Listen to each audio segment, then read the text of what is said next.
새누리당 윤리위가 지난해 4.13 총선의 공천관리위원장을 맡았던 이한구 전 의원에 대해 가장 수위 높은 징계인 제명을 결정 내렸습니다. 전직 공천위원장을 제명한 건 우리 정당사에서 유례 없는 일입니다.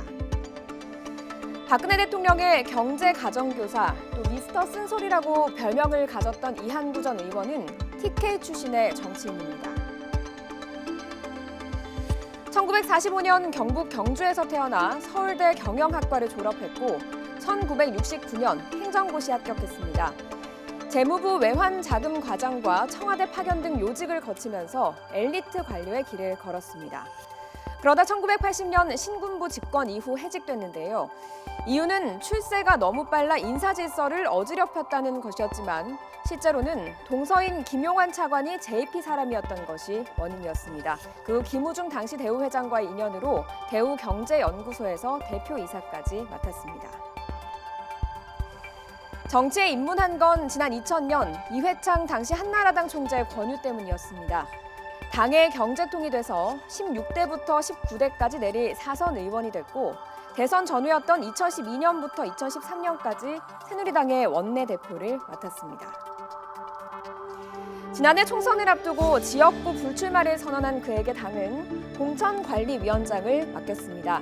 친박계가 그를 공천관리위원장으로 내세운 것은 상향식 공천 원칙으로 친박계의 전략 공천을 막으려는 김무성 전 대표를 견제하려는 것이었습니다. 우리 당에서 5번씩이나 공천해서 당선된 사람을 이제 와서 정체성이 맞지 않는다 하는 것은 이해할 수 없는 부분입니다. 그 결정은 사무총장, 부총장들이 모두 참여한 가운데 만장일치로 결정이 된 것입니다. 결국 공천은 박 대통령의 힘을 얻은 친박계와 이한구 위원장의 뜻대로 진행됐고 유승민 의원은 공천 결과를 비난하며 당을 떠났습니다. 당시 이한구 위원장은 유 의원을 원색적으로 비판했습니다. 모든 권력은 국민으로부터 나온다. 국민 권력을 천명한 우리 헌법 1조 2항입니다.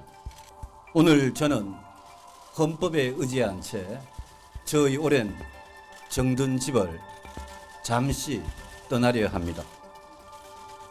그리고 정의를 위해 출마하겠습니다. 우리 당에 입당한 이래 꽃신을 신고 꽃길만을 걸어왔습니다. 우리 당을 모욕하고 침을 뱉으며 자기 정치를 위해 떠난 것입니다.